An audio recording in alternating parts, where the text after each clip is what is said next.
اچھا جی، 8 تاریخ کو یوم الترویہ کہتے ہیں۔ یوم الترویہ اس کو کیوں کہتے ہیں؟ چند باتیں اس کی۔ ایک وجہ تو یہ کتابوں میں یہ لکھی ہے کہ حضرت جبرائیل علیہ السلام نے حضرت ابراہیم علیہ السلام کو مناسک حج سکھائے تھے، اس لیے اس کو یوم الترویہ کہتے ہیں۔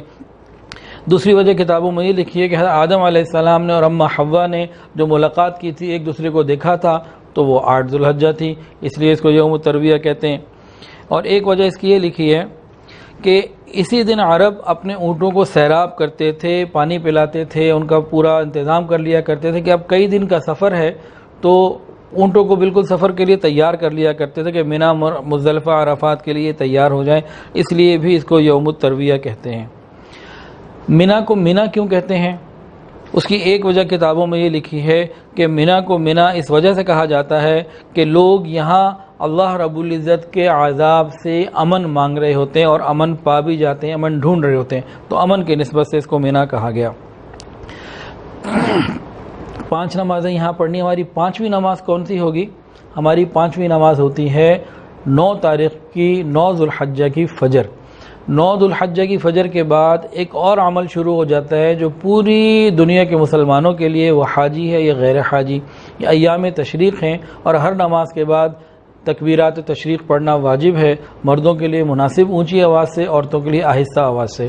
تکبیرات تشریق کیا ہیں؟ معلوم اور مشہور اور معروف ہیں۔ اللہ اکبر، لا الہ الا اللہ واللہ اکبر وللہ الحمد۔ ہر نماز کے بعد ایک دفعہ کہنا ہے۔ ٹوٹل 23 نمازیں ہیں، 9، 10، 11، 12، ہر دن کی 5 نمازیں 20 ہو گئیں، اور 13 تاریخ کی عصر تک، فجر، ظہر اور عصر، 23 نمازوں میں ہر نماز کے بعد ایک مرتبہ کہنا یہ واجب ہے۔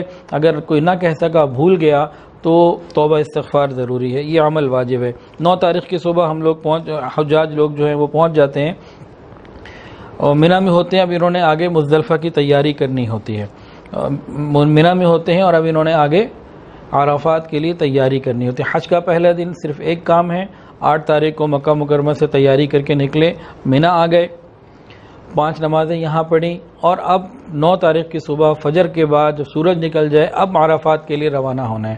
یہ تو مسنون طریقہ ہو گیا۔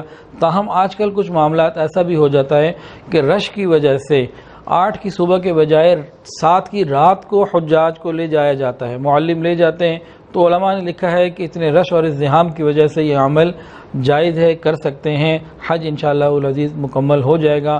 گو سنت کے ذرا خلاف ہو رہا ہے لیکن ہو جائے گا۔ 7 تاریخ کی رات کو لے جاتے ہیں۔ اسی طرح جو عرفات جانا ہوتا ہے، یہ جانا ہوتا ہے 9 کی صبح کو، فجر کے بعد، سورج نکلنے کے تھوڑی دیر بعد، تو وہ بھی کیا کرتے ہیں کہ 8 کی رات کو لے جاتے ہیں۔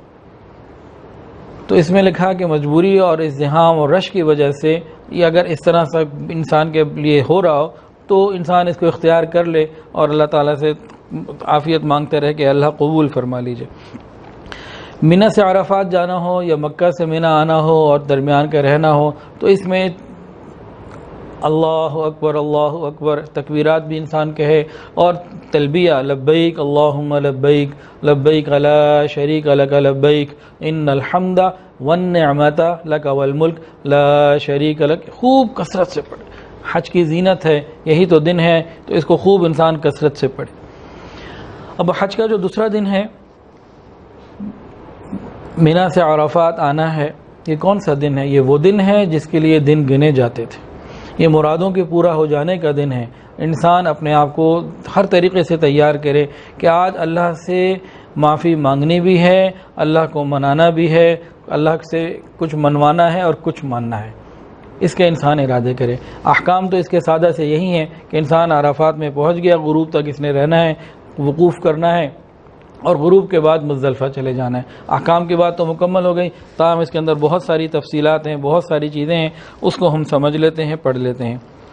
9 تاریخ کی فجر تو منی میں پڑھنی چاہیے۔ اب اگر منی میں مل گئی یا رات کو ہی حاجی لے گئے، تو ہم جب عرفات حاجی لوگ پہنچ جاتے ہیں تو یہ کیا کریں، زوال سے پہلے اپنے آپ کو کھانے پینے سے، اپنی ضروریات سے، چیزوں سے ذرا فارغ کر لیں۔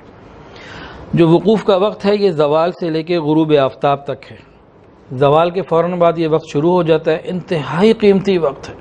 اور جیسے جیسے یہ وقت آگے بڑھے گا، عصر کا آئے گا، اور عصر کے بعد کا وقت تو اور زیادہ خصوصیت کے ساتھ قبولیت کا ہے، انتہائی قبولیت کا وقت ہے، ایک ایک گھڑی ایک ایک لمحہ قبولیت کا ہے۔ تو انسان کیا کرے، کھانے پینے سے، ضروریات سے، آرام سے، چیزوں سے ذرا پہلے فارغ ہو جائے، موبائل کو مکمل بند کرنے کی فکر رہے، اور زوال سے لے کے غروب تک کا وقت دعاؤں میں، تلاوت میں اور اللہ تعالیٰ کے ساتھ مناجات میں لگائے۔ نبی کریم صلی اللہ علیہ وسلم نے زوال کے بعد عرفات میں غسل کیا ہے۔ اگر کسی کے لیے موقع ہو، آسانی ہو، غسل کر سکے تو یہ غسل کرنا سنت ہے، احرام ہے، اس لیے نہ خوشبو لگا سکتے، نہ بال زیادہ ہلا سکتے، پانی بہا لے، اس سے انسان ذرا فریش بھی ہو جائے گا اور یہ وقت گزارنا اور زیادہ آسان ہو جائے گا۔